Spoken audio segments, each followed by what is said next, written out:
Ever have a moment that made you question reality? Get ready to be captivated by mind-bending tales of true glitch in the Matrix stories that defy explanation.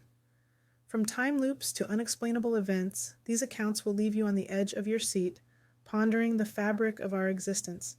Get ready to witness the inexplicable and join the conversation in the comments. Let's unravel the mysteries together. If you enjoy this video, please consider liking and subscribing. In the early 1990s, I went to school in upstate New York. It was my first experience away from home for any length of time. This particular college town was built around a beautiful lake, and because of that, when summer came to a close, everything closed up with it. Picture a vibrant happening center turning into a barren ghost town overnight. With the cold weather, the sky went from beautiful blue to a dull, lifeless gray, and remained like that until spring. One of my housemates was also a substance dealer, which was convenient for me as I was a chronic stoner at the time. We would make these elaborate dinners where every course featured a particular drug in the recipe. The results were full bellies, stoned minds, and huge messes to clean up. Our dinners quickly became a thing that other people from other houses wanted to get in on, so we would have guests over, and the rule was they had clean up after the meal. Somehow they didn't mind, and ours quickly became the house that everyone wanted to hang at. One really dark, cold, and windy night, we had 4 to 5 female guests from another school. I had a girlfriend at the time, so I behaved, but the rest of my housemates hooked up, and a good time was had by all. This was a weeknight, and when it came time to leave, their car wouldn't start. Naturally, they come knocking on my door, as I was the only one with a car. It was around midnight, and they lived a good hour away, so I reluctantly agreed to take them. My housemate James agreed to come with us. There were no streetlights, and it was very dark and cold. Then it began to snow. On a good day, we hardly knew where we were going around our own school, and this was in a totally different area. It was a tense white-knuckle ride the whole time, but eventually we got there. The house where they lived was a converted estate with a long driveway and huge iron gates. As I turned into the driveway, the snow really started coming down. We saw 2 dull red lights off in the distance. As we got closer, we saw that it was not a car, but an elaborate stagecoach lumbering through the snow. As we went to overtake it on the road, we all looked over and saw that it was a huge black stagecoach being pulled by a team of black horses. The red lights we saw were lanterns on its sides. The driver was also dressed in black, sitting pin straight and looked straight ahead. He didn't even glance at us. It was like we weren't there. Everyone in the car saw this. We asked the girls if this was a thing where they lived. They said no, they never saw anything like it before. At the time, we just thought it was very strange. Like, why would someone be out in a stagecoach after midnight in a snowstorm? I remember thinking maybe this is just how they get down up in the country. It didn't occur to us right away that it could be anything else. After we dropped them off at the house, we turned around to leave, both fully expecting to see that stagecoach again, as their house was the only thing at the end of the driveway/road. Instead, we saw nothing. No horses, no hoof prints, no other tracks but our own from coming the other way. At that point, it finally dawned on us both. No doubt a delayed reaction from dinner. James and I realized that we may have just seen not only a ghost, but ghost horses and a ghost stagecoach. It's been more than 30 years, and any time I see James, we still talk about what we saw that night. I was walking home from school. It was the afternoon. Got halfway to my house when I heard a sound of a gun clicking. Not shooting, just barrels switching at the back of my head. Just as I heard that, my body naturally readjusted my glasses and blinked. I looked around a little bit shaken because it was like time changed. The sky was darker and the clouds were clumped together like they weren't before. The street signs were pigmented and more reflective. Weirdest part was that all color looked faded. I got filled with this sense of dread. This entire time I was walking, I saw a woman in a coral dress in front of me walking towards me. When this all happened, she disappeared. About 5 minutes later, I saw her reappear. It was strange because I looked away. Then she appeared. I'm not sure how she could have hid. There were no streetlights or poles. After this happened, I felt a sense of dread and despair. I couldn't really understand what it was from, though. Edit 1. I have not observed anything major changing. I only saw small things change, like the colors of trees and bricks. One thing, though, is that someone has hated me for an entire year, then all of a sudden just came up to me and talked to me like I'm their best friend, so that's a little odd. Other than that, I'll keep looking for details of a dimension shift. Last night, around 1:30 a.m., my girlfriend and I were hanging out with her 3-month-old son, and she wanted me to run around the corner to the corner gas station to grab us each a drink, so I took her car. Mind you, I have my own SUV, but she insisted. Her car is a 2019 Corolla, owned by her but leased through her brother. Let's call him Joshua. This is important later. I drive around the corner, then up the main road to the gas station, grab the sodas, pay for them with a card, then hop back in the car to go back to her place. For reference, this gas station is at a 4-way intersection, with a second gas station immediately opposite it.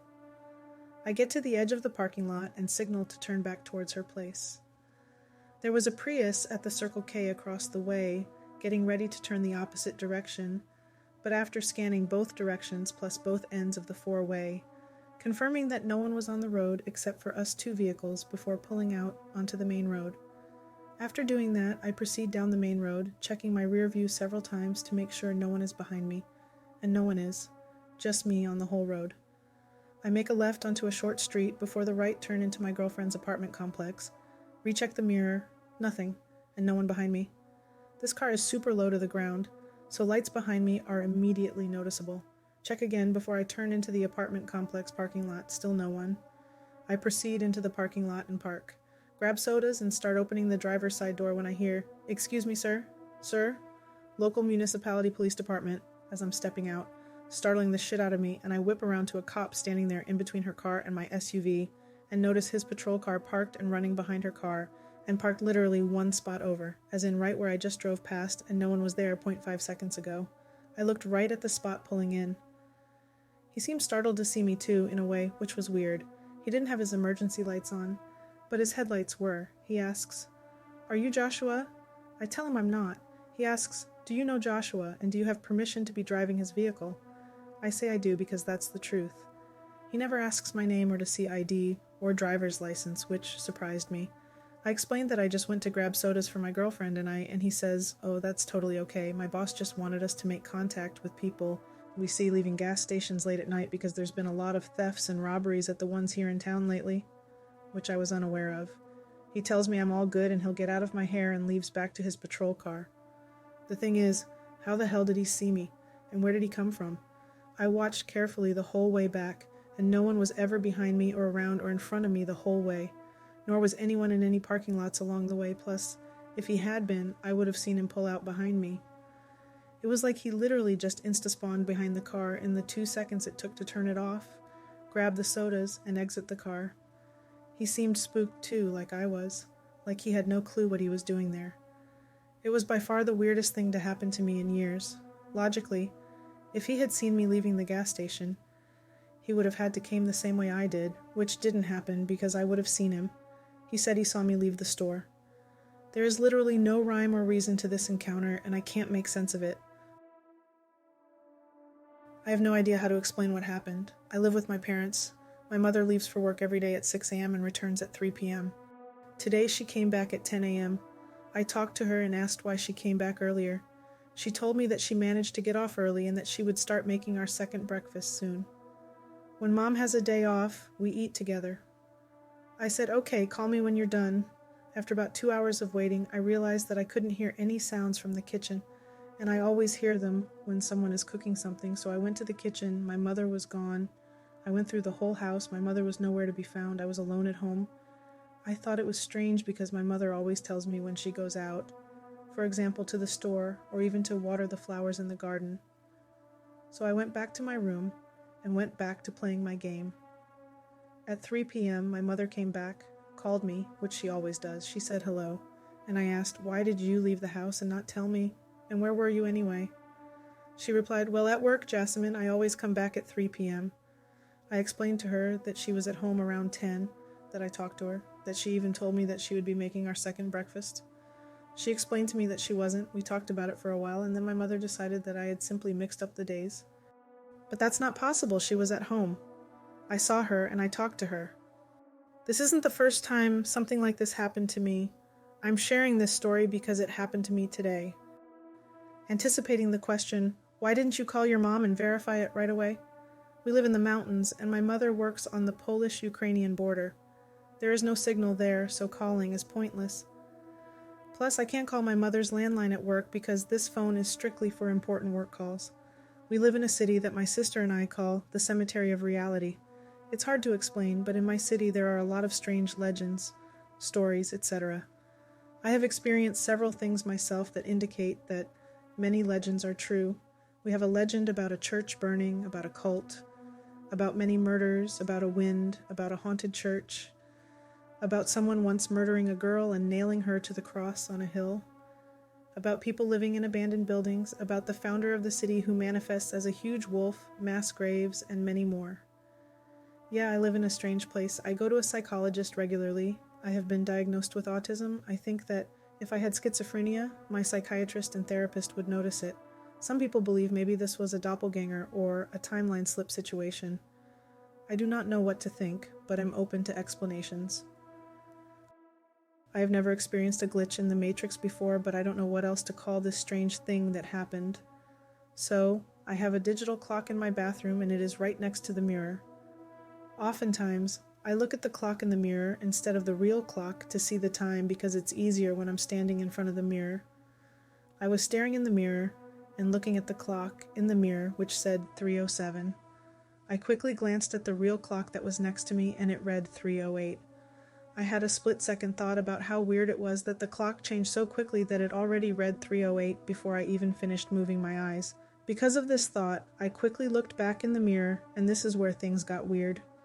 The clock in the mirror still said 3:07, and as soon as I looked at it, it changed to 3:08. I stared in disbelief as I frantically looked back and forth between the mirror and its reflection, now both reading 3:08. Trying to figure out how the real clock said 3:08 while its reflection was still reading 3:07. I was desperately trying to make sense of what happened, but really I couldn't. I genuinely have no way to explain this. As I have thought about it further, I feel as though the time was 3:08 the entire time and the mirror was somehow off. I think that's why it read 3:08 the moment I looked at the real clock, and I think that's why the clock in the mirror immediately changed from 3:07 to 3:08 as soon as I looked at it. I wonder if my thoughts and expectations somehow influenced the mirror image. I'm not sure. My husband told me to post this on Reddit. I am a contractor and visit my local Home Depot about 2 or 3 times a week. There are numerous Home Depots in the area, but I prefer the one closest to my house.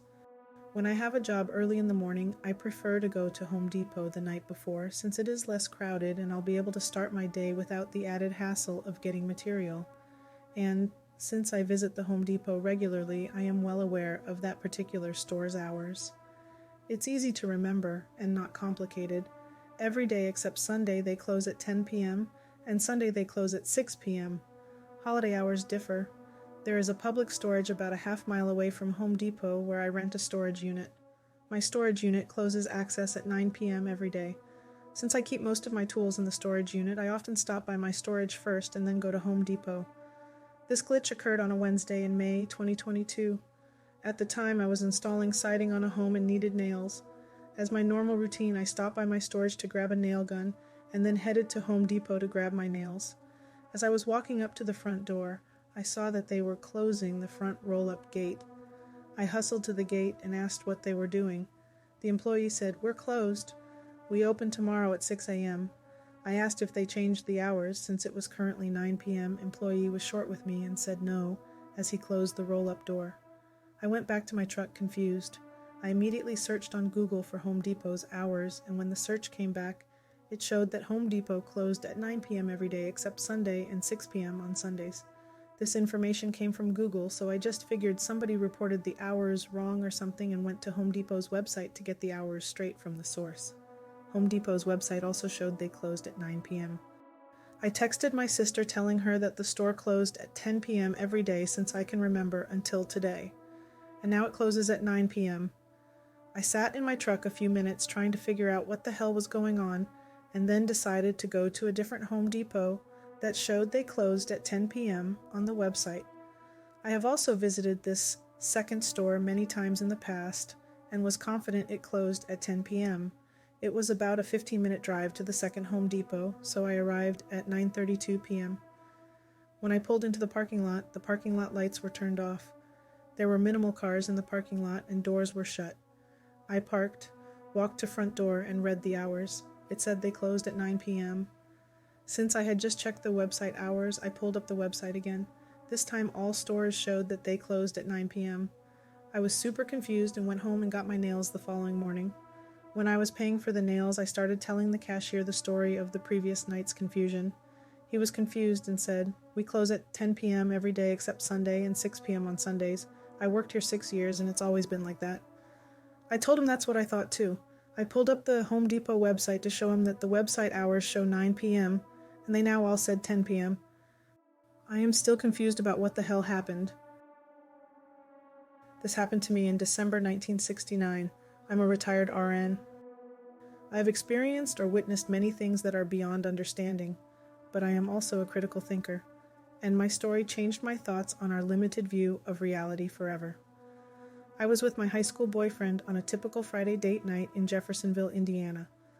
After socializing with friends at the local hangouts, we would ride out on the rural back roads that were located between downtown and my home in a subdivision. There were dairy farms and cornfields on either side of the road for about 6 miles. The few homes along this stretch sat on the back of properties, and there were a couple of equipment paths that lead to small open fields that were our teenagers' parking spots. Past that, the 2-lane narrow road was heavily wooded, with no homes or cleared property for 10 miles. This particular road had many curves and hills, which is typical for southern Indiana. Sparse population and teenage driving led to many accidents. There were no cell phones in those days, and standard practice, if one saw an accident, was to stop, help, and pray for another motorist to appear to flag down to send to the nearest house, to call police and ambulance, or transport the victims to the hospital yourself. It was a very cold December night and snow flurries began. We left our parking area immediately as my curfew wasn't to be missed. The remainder of our drive to my home was through the wooded area, and on straightaways we saw taillights quite a bit ahead. As we were approaching the second sharp curve, we saw headlights shining from ground level and at an angle towards us. We immediately slowed and pulled as far off-road as possible. The grille was damaged and the passenger side had struck trees. The headlights in the otherwise pitch-black night were blinding. A fully restored, beautiful 1956 Chevy had apparently tried to take the curve too fast and had lost control. The car was off the road on its roof. My boyfriend Greg grabbed his flashlight, got another for me along with a first aid kit from the trunk, and we ran to assist anyone that might be injured. The headlights had kept us from seeing how many passengers the car held. I clearly remembered my heart pounding from the adrenaline and my mind fearing injuries as nobody was shouting back to our calling out, and nobody was attempting to get out of the car. I could smell the strong odor of gasoline and burned rubber. The engine was running and making a knocking sound. Greg got down on his knees and opened the driver's side door, and I opened the back. The car was empty. He reached up and turned the ignition. The engine was now off and the woods were silent. Nothing was making sense. Our headlights and flashlights were giving us light, and we started searching for a possible injured person.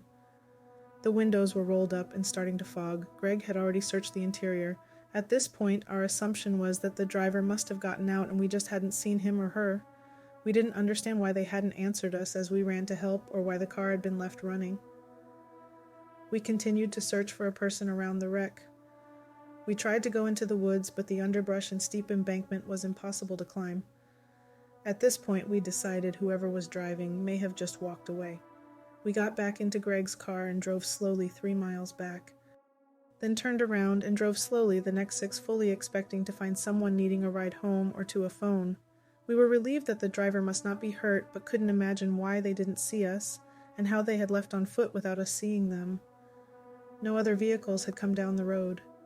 At this point, the remaining road we drove was covered with snow, and we saw no tracks. There were no houses. We went to my house where my parents were waiting as I was really late.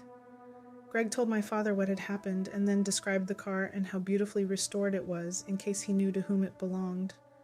The whole incident just left us baffled. By the next day, we decided that maybe there was a house in the woods or side road we missed. We both were just unsettled by it. We didn't know why we were worried about what now appeared to be a non-event. The next day, we went back to the scene of the accident. Both of us felt that we would find a house close by that had gone unnoticed, or a side road or something. We didn't understand why we were still dwelling on it, But little did we know that quite the opposite was what we found. The car was still there, but had been moved into a clearing in the trees. I will never understand what happened the night of the Chevy whose taillights we followed hit that curve and rolled. There it was still on its roof. The grille and front fender damaged, the accident on Friday night. Here we stood on Sunday afternoon at the car. The paint was faded, body was completely rusted through over majority of it. The tires were completely rotted and rims were rusted. The interior was dry rotted and covered with mold. The windows were gone and the windshield was broken with a basketball-sized hole full of vines growing into and out the car. The embankment we had tried to search was now a clearing and setting further back into the woods was a small abandoned two-room shack. We later did a property search, but it only led us to owners that had bought acreage with shack and car on it. All we were left with was a lifetime of questions surrounding a cold December night. It has been years now, but that night still haunts me. December 25th at 6 p.m., something really weird happened. I ordered food at a local restaurant that I know was open even on Christmas. When I called them, the phone went to a voicemail with no message. Okay, fine, it's Christmas. I choose another restaurant the next town over. I visit their website, click the link to call, place the order, and head out to pick it up. It's 2 exits away on the highway. I drive past the first restaurant and see it's closed. All the lights are off. I get on the highway and see the exit 6. I need the next one, exit 7. There are no cars on the highway with me. I see lights way up ahead, but no surrounding vehicles. A song I love comes on the radio that I almost never hear played, and it glitches out and the music stops. I look down to check it and it comes back on, but is a different song. Even though the radio says the first song is still playing. Not a big deal, but in looking, I see on the car clock that 20 minutes have passed, and I have only been on the highway for what should have been about 5 minutes. I double-check the time in my phone. 20 minutes. I see the next exit coming up, and it's exit 3. Somehow, I'm on the wrong side of the highway, much farther down. I think I must have gotten on the wrong ramp, which I never take because it leads to rural areas I never go to, and do not remember seeing exit 6. I get off on this unfamiliar exit and try to turn around, but can't find the other side of the highway.